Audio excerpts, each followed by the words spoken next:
what's up? Welcome back to my channel. So today I wanted to talk about like my 8 most used blades when I'm out in the woods. Alright, starting off at number 1, I have the Condor primitive camp knife, which is not the same as the primitive bush knife. They are different. People confuse them a lot. Comes in this leather sheath. I usually attach a dangler. Had this one for a couple seasons at least. Been used heavily.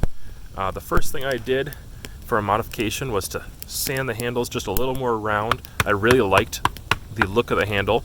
Smoky. Looks the look of the handle. I liked that it's a nice thin blade stock. If you can see that, it's 3 mils. There we go. It's 3 mils, so it's very thin. I appreciated that. I wanted something real slicey with a Scandi, and it came with basically a true Scandi. Maybe had a micro edge on it. It was hard to tell. Nothing that I could observe anyways, but it had more mass up here. It went out flat and came around. Some of the things I didn't like about the blade is, first of all, they put Matt Graham's insignia in there, which is like etched into the blade or ground in, cut in somehow. So I don't like that. It weakens the steel and it looks tacky as heck. But I cared about the handle. And this is a really good feeling handle. It's not perfect, but it's better than most of the blades I have, and this one gets used a lot. It's $10.95, which means I found a piece of mica here that's really cold, and so I might. I can see some sparks. I don't know if you can see them. Hopefully you can see those sparks. I can see them just fine. It's not really dark out though, but it sparks really nicely with that. So sometimes I use it with flint char cloth or punky wood or whatever, but it's easy to sharpen, easy to resharpen, and I've been able to keep a decent Scandi edge on it. One thing I did do is I actually moved the Scandi all the way back. It used to stop right up here, and I moved it all the way back.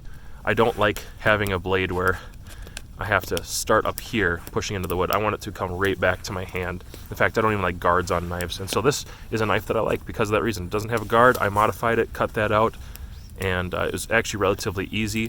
I was a little worried that I would break it off, and it didn't. It was fairly smooth process. I don't like leather, especially in the winter or in wet conditions. I wet formed this one, which was not a good decision. It didn't wet form real nice. I tend to cut up the sheath a little bit, so I figure at some point I'll be Kydexing it. My first attempt to Kydex it didn't go well, but this is a blade that comes with me frequently. It's kind of a beater knife.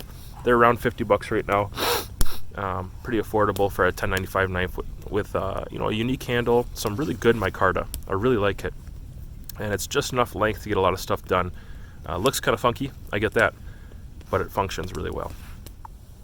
Next up, this would be the newest blade that I've had. I haven't even used it for a month yet. I traded out some other blades, sold some stuff, and went to this size. So I don't really do the real big, chunky survival blades. That's not my thing anymore. I did at one point, and I kind of enjoyed using them, but they're just limited, extremely limited. One company I always appreciated was Ontario. One of my favorite blades I ever had was the Ontario Afghan, which I sold way too early. I could have made a nice profit on that. It looks like those are going up in value quite a bit. But anyways, that blade is just hard to get a hold of nowadays. And I kind of was curious, I like the RD9, but the handle on the RD9 I did not appreciate. And just some of the fit was a little weird. I love the steel. It kept a really nice edge. That RD9 kept a really nice edge. So I looked at this $10.95. I believe this is $10.95, or it's the D2 version. I forgot to look at the packaging, but I don't really care. Either way, it's kept a good edge. It didn't come with a great angle, and so I'll be modifying this. I have not even used it for a month yet. I'll have more to say about this in the future, but as of now, it's been coming with me frequently because when the cold weather starts, I actually do use something like this often, especially if I'm making stuff for crafting. Splitting a little bit of wood, trying to get things even, has been good. I don't use it for everything just yet because of that edge angle, but as soon as I grind off this jimping, which is useless, and maybe sand out these handle scales just a little more round, I don't know. I think this one is a pretty great blade, but I don't have much to say about it yet. It just comes with me pretty frequently at this point. Next up is a slightly customized Enzo Trapper 95. So this one is in M2 steel. I can see right there, you can kind of see it. This is M2, and M2 is, it's kind of like it got skipped over in favor of M4 steel, and M4 is great. A lot of people like M4. M2 is actually a really close, it's like a second cousin of M4, and this Enzo Trapper, other than having a little bit thin scales, this is birch scales, They look nice. It's got good character to it. Used it hard. Definitely got a patina on it. This is a carbon steel technically, but it's fairly rust resistant. Anyways, I've used this blade for a couple years now. Really liked it. It came with a leather sheath, with which it wasn't a bad leather sheath, but I'm a Kydex person. I like Kydex year-round. It works much better for everything I do. So I got some Kydex from our Bagwell eBay maker. Comes with a nice, I think that's maybe the Spider, yeah it is. It's the Spyderco clip. Spyderco. And so it just clips over my pants. It's really easy. This one I like because if I'm going to take just one blade and go for a short hike and I'm not going to do a whole lot, or if I just want to pair it with my blade, I can do a lot between these two. In fact, oftentimes I'll take this and then a hook knife, and just between these I'll carve out a spoon. It's pretty easy. This blade is really, really sharp. It holds an edge a long, long time. The Kydex makes it much more favorable for wet conditions or changing environments, even though it is a carbon steel blade. But that Scandi is just phenomenal. And man, it stays sharp for so long. I love this blade. This one's a winner. All right, the next one. This season I had wanted to mess around with 01. And so this has been kind of a primary blade that I've used this season. This is an Enzo Trapper blank that I got for like 50 bucks. And I put on some black walnut handle scales, oiled them up. They kind of get dry a lot, but I oiled them up, put some pins through. Didn't go perfectly. Those pins did not go through perfectly. It's kind of messy, but it's not going anywhere. I epoxied it in there. And it's a pretty good blade. I don't think this is favored above my other blades. The lack of width this way, you know, it's okay. I have big hands, and what I did to try to compensate was to make it extremely thick. If I just compare real quick with the original Enzo 95, you'll just see how thick I made those scales. It's a chunker, but it doesn't do anything for this way, you know, and so I kind of don't love that about it. I wish it was a little thicker, or not thicker, but the width was more broad, I'll say. The blade is fantastic again. Let's see. Throws real nice sparks all the way down to the ground. I know it's pretty bright. I'm not sure if you can see that very well, but it throws awesome sparks. And 1095 is decent, but 01 is always better for me. And it sounds like most people, that's been their experience. The spine is super beat up, but this is just kind of a beater blade for me. Really, really sharp. It does seem to have a little bit of different grind. I noticed that the stock versions that they sell you are different than the kit knives. It looks like the grind is just slightly different, or they've changed it since I had bought that one, because M2 was a model they released a while back, but still a super successful blade. I really like it. Nobody who holds this, you know, has trouble with it. People with small hands have liked it. People with big hands definitely appreciate it.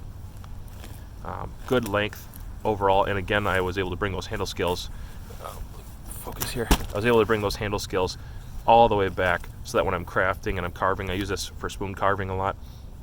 It's very comfortable. It's just got a slight taper in the handle, and then kind of follows the contour of the blade. This one comes with me pretty often. Something I like to do is carve when I'm out in the woods, and I've been working on this apple spoon today, and it didn't turn out exactly how I wanted to, so I'm gonna keep working on it, but maybe I'll salvage it. I don't know, it's really off balance. Anyways, I like to carve. Here's a kooks I made once. This was not today. I like making traditional Swedish crafts and stuff like that. And so when it comes to crafting out in the woods, I usually bring actually one of my own knives that I made. And so I took a mill bastard file. It's a hard piece of steel. It might be 01. It's hard to tell, but it's like a turn of the century file. So you can usually find them at flea markets and stuff like that. And I took a piece of birch bark, got it soaking wet, heated it up, and it curled in on itself really tight, and I just encouraged the process. And actually, I just left it just like that for quite a while. I would just carry this thing in my pocket. Here's a blade, by the way. Not a real long blade. I think it's about probably 2.3 inches. Really nice, generous handle from Cherry. Very light. The tang only goes back to about here, but it's a really strong knife, extremely sharp. It does have generally a Scandinavian grind to it. It's not perfect. But this birch bark sheath has been awesome. I really like it. It's very traditional. It's exactly how the original sheaths were for knives that guys were making, 1700s, around that time.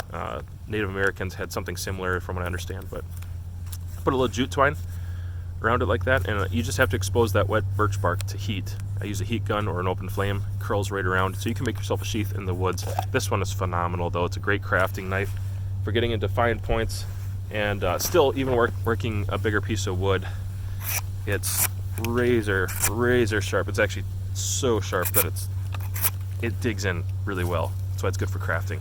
But I suppose you can't see what I'm doing. And everybody who I've put this knife into their hand has loved it. Feels great. It's a little untraditional for some people because it's, broom handle style, but that is what works best for crafting for me. And obviously it takes really big chunks out of this wood.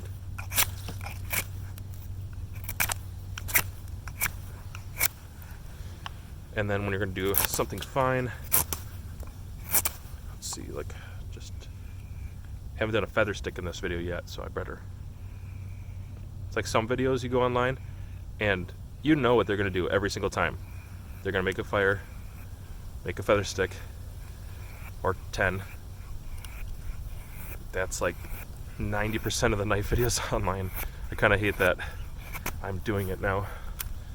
But it's really easy to work with. I love it. Takes nice bites out of it. Let's see if I can do this. It's not uncomfortable. That one is also very thin. It's probably 3 mils thick as well. If that. It might be thinner. Yeah, it's probably 2. Nice bite out of wood. Love that one. Comes with me often. So a blade I made a while back was this birch stacked, cherry ended, again another file knife, but this one's quite a bit broader, and the tang does go all the way back to here. So this is a bigger, thicker piece of steel than the other one was, but I tried to take it down to a nice point. It's really hard to work with these on the tools and the resources I'm using. This blade is a really great little companion knife. It fits my hand perfectly, actually, right up to the pinky, and it does bite really well.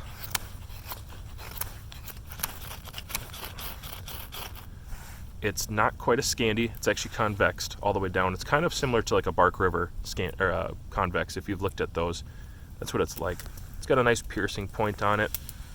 Keeps an edge a really long time, so it seems relatively hard. But then also to do finer things with it, it's super comfortable in hand. It's got a very oval handle. Can't think of a knife other than maybe like some Hellies. Some Hellies have had a handle like that. And for notching and stuff like that, it's still extremely effective. And so if I'm making something a pot hanger hook, which I was doing earlier today, this blade is very capable. Looks cool, I think. I spent a long time on it. Turns out it's harder to make these than I thought.